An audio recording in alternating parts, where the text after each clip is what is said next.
Good morning student. देखिए, आज हम बात करते हैं जो हॉलीडे वर्क हमने दिया है। हॉलीडे वर्क जो हमने दिया है, क्योंकि हमने जियो के इसके अंदर हमने 3 लेसन करवाए थे। सबसे पहला लेसन है इसके अंदर भारत आकार और स्थिति। कुछ बच्चों के जो व्हाट्सएप पे मैसेज आए थे, भी सर हमें जो वर्क आपने रिटर्न के अंदर दिया है, असाइनमेंट जो दिए गए हैं, उसमें फेयर नोटबुक में करने हैं या नहीं करने। तो मैं आपको जो हॉलीडे वर्क दिया है उसके बारे में क्लियर कर देता हूँ। जियो के मैंने जो 3 लेसन दिए हैं, फर्स्ट लेसन भारत आकार और स्थिति, सेकंड लेसन उसके अंदर है भारत का भौतिक स्वरूप, भारत का भौतिक स्वरूप, और थर्ड लेसन है अपवाह। थर्ड लेसन है अपवाह। अब हम देखते हैं जो भारत आकार और स्थिति, भारत का भौतिक स्वरूप और अपवाह है। इनमें आपको एक तो जो महत्वपूर्ण जो बिंदु आपको दिए गए थे, जो पहले आपको करवाए गए थे, उसमें से जिन बच्चों ने पहले फर्स्ट, सेकंड और थर्ड लेसन के जिन्होंने क्वेश्चन लिख रखे हैं और असाइनमेंट के अंदर जो क्वेश्चन आपको दे रखे हैं, यदि उस क्वेश्चन में से कोई क्वेश्चन नहीं लिखा गया है तो वो क्वेश्चन आप लिख लें, नहीं तो दोबारा करने की उसकी आवश्यकता नहीं है। जिन बच्चों ने फेयर नोटबुक में पहले ये लेसन कर चुके हैं, मैंने सिर्फ जो वीडियोस बनाई है 5 लेसनों की बनाई है। 3 लेसन है भूगोल के और 2 लेसन है अर्थशास्त्र यानी इकोनॉमिक्स के। अर्थशास्त्र का फर्स्ट जो लेसन है वो पालमपुर गांव की कहानी, और उसके बाद में नेक्स्ट जो लेसन संसाधन के रूप में लो, ये 2 लेसन अर्थशास्त्र के उसमें से मैंने दिए हैं। अब बात करते हैं जो जितने 5 लेसन उसमें से दिए हैं मैंने, अभ्यास जो प्रश्न पत्र है। देखिए, अभ्यास प्रश्न पत्र आपकी जो पाठ्य पुस्तक में दिया गया है, अभ्यास प्रश्न पत्र यानी प्रश्नावली जो है, उसमें से आपने जो MCQ जो क्वेश्चन दिए गए हैं, उसको आप सिर्फ किस में करोगे? रीडिंग बुक के अंदर करोगे। आप किस में करोगे? आप रीडिंग बुक में। ये बाकायदा आपको लिखा है, उसमें नोट दिया गया है भी जो फर्स्ट क्वेश्चन है आपको उसको रीडिंग बुक में करना है। इसके अलावा जो एक्स्ट्रा जो क्वेश्चन दे रखे हैं, जैसे टेक्स्ट बुक के अंदर 2 से लेकर जितने भी आगे तक 4 क्वेश्चन है, 6 क्वेश्चन है या 7 क्वेश्चन है, उन क्वेश्चनों को आपको नोटबुक के अंदर करना है। इसके अगर जैसे 3-5 लेसनों में से हर जो लेसन के मैंने MCQ के बाद में जो नोट डाला है, उसमें एक्स्ट्रा क्वेश्चन मैंने दे रखे हैं, एक्स्ट्रा क्वेश्चन दे रखे हैं। आप उस एक्स्ट्रा क्वेश्चन, उन एक्स्ट्रा क्वेश्चनों को अपनी फेयर नोटबुक के अंदर करोगे, साफ साफ करोगे। क्वेश्चन के लिए आप ब्लैक पेन का यूज कीजिए और उत्तर के लिए ब्लू, चाहे जेल पेन यूज करो, चाहे इसमें बाल पेन यूज करो। तो ये तो बात थी जो प्रश्नों, अभ्यास प्रश्नों के साथ इसके साथ जो एक्स्ट्रा क्वेश्चन दिए हैं, ये सभी में 5 बुक जो लेसन है उनमें से करने हैं आपने, जियो का और इकोनॉमिक्स यानी अर्थशास्त्र के दोनों में से।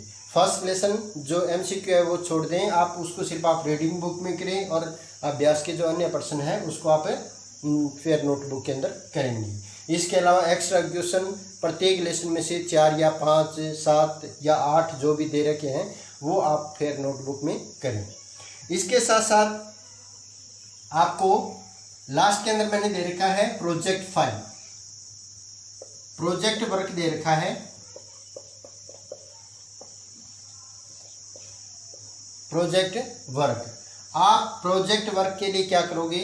एक अलग फाइल बनाओगे, प्रोजेक्ट फाइल आपको लगानी है, और प्रोजेक्ट फाइल के अंदर जो पेज नंबर मैंने उसके अंदर डाल रखे हैं भी। जैसे जियो का फर्स्ट लेसन है, उसमें से जो भी उसके अंदर जैसे 1.4 चित्र है या पेज नंबर जो भी आपको उसके अंदर दे रखा है, तो उस पेज नंबर पे जो चित्र आपको दिया होगा उस चित्र को आप एक साइड में तो होगी वो जो वाइट शीट और एक साइड में होगी लाइनर शीट। तो लाइनर शीट में तो आप उसके बारे में जो टॉपिक आपको दे रखा है उसके बारे में आप लिखोगे। लिखने से पहले आप क्या करोगे, उस टॉपिक का नाम ऊपर अच्छी तरह लिखोगे, उसको कलर पेंसिल से सेट करोगे।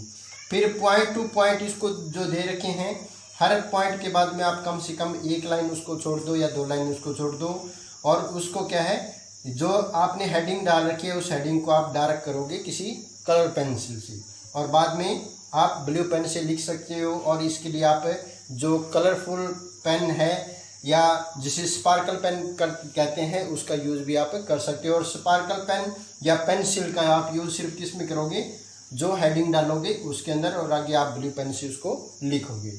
इधर जो आपने चित्र दे रखे हैं वो बनाओगे। यदि एक और प्रत्येक पेज के अंदर आप सिर्फ एक चित्र बनाएं, छोटे हैं तो इसमें आप 2 चित्र बना सकते हैं, उसके बारे में लिखेंगे। नेक्स्ट पेज उसी प्रकार सभी जो प्रोजेक्ट फाइल वर्क जो दे रखा है 3 या 4 लेसनों में से आपको मैंने प्रोजेक्ट फाइल का काम दिया है, इस फाइल को आप अलग लगाओगे। नोटबुक के अंदर ये काम नहीं करना, सिर्फ प्रोजेक्ट फाइल का काम जो प्रोजेक्ट वर्क दे रखा है प्रोजेक्ट फाइल के अंदर ही आप करेंगे। अगर अब भी किसी बच्चे को यदि कोई जो हॉलीडे होमवर्क दिया है समझ में नहीं आया हो तो वो मुझसे फ़ोन करके आप पूछ सकते हैं। और जितना भी आपको रिटर्न के अंदर काम दिया है हर लेसन में से कम 7 या 8 क्वेश्चन है, आपको वो क्या करोगे, रिमेंबर करोगे यानी याद करोगे आप। वैसे तो कोशिश ये करें भी जितने आपको क्वेश्चन दे रखे हैं वो याद करें, नहीं तो 7 से 8 क्वेश्चन प्रत्येक लेसन में से जो है वो बच्चे याद करेंगे।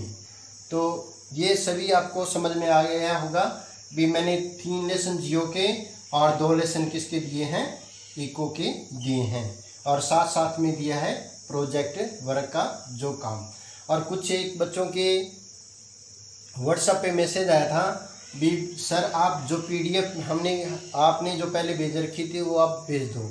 कुछ बच्चे तो ऐसे हैं जिन्होंने अभी तक वो वीडियो शायद देखा ही नहीं होगा, क्योंकि 9th 10th में से, जैसे 9th की बात करें तो मैंने जो वीडियो भेज रखी है उसमें से कितने 22-25 इतने जो है व्यूज़ आ रहे हैं। इसका मतलब 90 बच्चों की क्लास के अंदर सिर्फ 22-23 बच्चे ऐसे हैं जो देख रहे हैं वीडियोस को।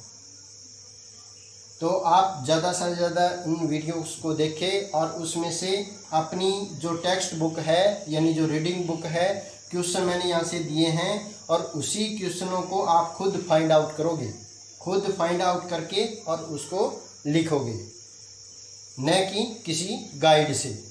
गाइड का सहारा न लें।